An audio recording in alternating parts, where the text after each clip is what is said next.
Yo,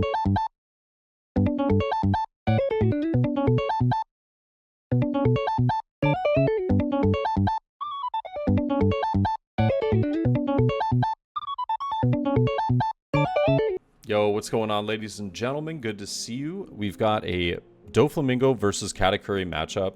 I got to locals maybe about an hour early so I could get some matches in with some friends. Not all of them had OP04 built, so I just gave my friend Katakuri here so he could run some matches against me and I could get some practice in. And we do use Buena Fiesta here. It looks like we just pick up the 4-drop Uta and then bottom deck the rest. And yeah, I have a lot of really fun matchups coming up soon, though. Doffy against Whitebeard, as well as a Katakuri mirror matchup. And I've got some matches that I'll be recording this weekend, hopefully with Rebecca and with Queen. But Doflamingo's definitely been the most fun deck for me. I've been enjoying that a lot. And I know that his life is a little out of focus here. I think I just messed up the placement of the camera a little bit. You can see it's cut off at the top. But he does get Sanji off the first life, trashing the 8-drop Katakuri. I had to put proxies of the 8-drop Katakuri in this deck because I'm using the actual ones that I have in my purple-yellow croc list. And he does swing 7, though. We just go ahead and take that. And I think he's just going to play, yeah, Sparrow. So not too bad. But now we've got Nami to get us another search and potentially playing... who knows, maybe another Nami, maybe a Uta or something like that, but we'll pick up Buena Fiesta. That actually seems like a pretty good play depending on if I have a Nami or not. Yeah, so I think what we might end up seeing here is the Buena Fiesta. I also have a Sugar in hand. I think that's what I'm considering playing, but I decide not to play it just yet. I go with Buena Fiesta just to make sure that that's what I want to do for my turn. I will just take the Guild Tessero though, because the card is so good against yellow because of their lack of removal. They have to have Thunderbolt in order to get rid of it. And a lot of the times when they're swinging into it with some of their bigger bodies, I can just easily restand it using Spider's Web. So we do play Sugar, though, resting the Sanji, and I'll just swing 6 into it. He does 2k out of that. And now passing it back over. I wanted to get the Sugar down a little bit early just because Sugar can really just change up this whole match. You know, with them having enough Dawn to play some of the bigger bodies, like, well, with 6 Dawn, he can only play Sparrow or potentially like Randolph, the 5k vanilla. So those 2 vanilla cards, though, can be pretty scary. And Sugar gives me sort of an out to deal and manage with those. I can basically just swing heavy with Nami into something, or I can get rid of the blocker at least. But yeah, he's trying to decide how he plays around Sugar here. Probably end up seeing multiple swings from board. People get a little too scared of Sugar. I think the play is usually just to play some low-cost card after you've done some of your swings, and then swing with Leader into Sugar as long as I don't have a blocker up. And that's kind of like the perfect situation that he's in at the moment. But we are just going to see a 6k swing with Sanji into Nami.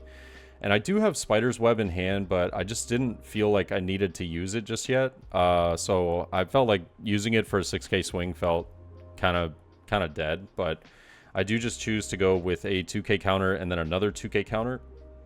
And now when he goes 7, we'll use the Spider's Web. I could have reactivated it and taken a life right there, but I know that yellow's a little scary when it comes to the life situation. So I just kind of play it by ear during the match and kind of feel out what my opponent might be using. But Sugar does rest that Sparrow for us, which is real nice. I can reactivate her and yeah, go for a turn here. We got Nami to search still. Guild Tessero's probably going to come down this turn just to have something for some card draw power afterwards. And I will swing 6 into the Sanji right now. He does 1k counter, and then I tell him, like, oh, it was a 6k swing. So he 2k counters, and now I know that he has a Sparrow in hand because of that mistake. I will just use the Nami search ability, though. Bottom decking 2 Sugars and a 10-drop. Hate to see it, but not too bad overall. Got Guild Tessero down, 2 Dawn active, and my opponent's only got the Sparrows on board, and it looks as though he's just got a couple of vanillas in hand. So I'm not too frightened. Sugar does give me, you know, an out with some of the plays. He can just put down one of those vanillas though and force the rest on the sugar and then swing at it with Sparrow. But since I don't have like enough of my bigger bodies on board to be able to swing into a vanilla, I'm probably more than likely just going to rest one of the Sparrows so that he just doesn't get an extra swing in. And yeah, I'll just go ahead and choose to rest that one. And he will go 5 into it. Yeah, we're just going to have to let it go. But an 8k swing into Nami. Now, usually speaking, this is like the perfect value for an event, but I just didn't have an event in hand. So we did have to use 2k counters to get out of that. But going up to 9 Dawn now, with Guild Tessero being able to get me some card draw as well, feels pretty good. I'm not too mad about it. Now, I do make a mistake this turn. I'm going to swing 7 and rest a Dawn to look at the top 3. We pick up Shiki for the 2k counter. I do make a mistake, and I believe I end up swinging with my leader and then re-swinging with my leader accidentally after I did like some of the Dawn minus with Guild Tessero. It was, you know, yet again, this is just, you know, we're all friends here and we're just testing out some of the lists. So I do subtract the Dawn and draw 2 right here. And now I believe I just swing like 6 with lead and then unfortunately re-swing or something like that. But maybe I'm wrong. I felt like I just made a mistake this turn. But I choose to go 6. We will see a 2k counter. And then I'll play Nami, resting the 1. And yeah, we get the 7-drop Luffy finally. Yeah. And then I don't know what I was doing, but I was like, all right, time to restand. And I restood my leader for some reason. And I was putting the 2 Dawn up. And then I looked at it and I was like, wait, I didn't swing with leader. This is just like the simplicity of my mind, the smooth brain that I have. I just go, oh, I didn't swing with this. And then I was telling him, I was like, dude, did I swing with this? And he's like, I don't know. I don't remember. And so I just said, you know what? Don't worry about it. I just feel stupid. And like, I forgot to swing or something like that. So it didn't end up going through, but it was still kind of stupid of my own part doing that. Now we will see a 5k swing coming down at Nami. I will just 1k counter out and then use the Spider's Web to restand, because I knew with 10 Dawn he most likely just wanted to play 10 drop. So he gets the 10 drop down, which, you know, it's a pretty scary card, but I feel like our board is so perfect now. We've got 2 Namis, we've got a Guild Tessero, we drew into the 7-drop Luffy to play Uta. We can use both of the Namis to get some searches off, and then Guild Tessero to get some draw power. And so I do search out. It looks like a 2k counter with Shiki. And I think that he took that one. I actually wasn't paying attention. I was looking at the cards. But yeah, we're just going to do the same thing with Nami. Swing 5. Actually, no, I think he countered out with Pudding, looking at his trash now. So yet again, just going to take 7-drop Luffy here. He does trash another 1k counter, leaving him with none in hand, if I'm not mistaken. I could be wrong, but I'm like pretty certain it was 0 in hand. But I really wanted to get 7-drop Luffy down this turn. And I do subtract the 2 Dawn to draw into another 7-drop and another Uta. So kind of crazy. But we'll go 5k and he counters out with Sanji. I'll play 7-drop and Uta and then just pass it over. I would have loved to KO the Randall considering he didn't have cards in hand, but at the same time, it was really tough to try and sneak that through if I wanted to. I felt like just maybe getting the card draw and then having all the counters necessary was, you know, more than enough for me. But he does play 7-drop Lin down. I choose to give him a life, and I know that the life is kind of out of focus here. It was a kind of a mistake on my part when I set up the recording stuff, but I do use Uta's ability to subtract 1 and rest the Randolph, and I will just go ahead and I think counter out of this using an event. So yeah, I will just punk Gibson and go to 9, and then Shiki to go to 11. I'm not sure what the Shiki was for, if I'm being honest. Oh, it was because, oh, that's right, he swung 9 with leader, not 9 with Randolph. Hey, look at that. The camera got bumped back up, though. So now we can see that he's at 5 life and I'm at 1. But he's only got 1 card in hand. So we have a lot of possibilities here. We can do some things. We could potentially get rid of the Charlotte Lin. But I choose to just go 7 into the Randolph.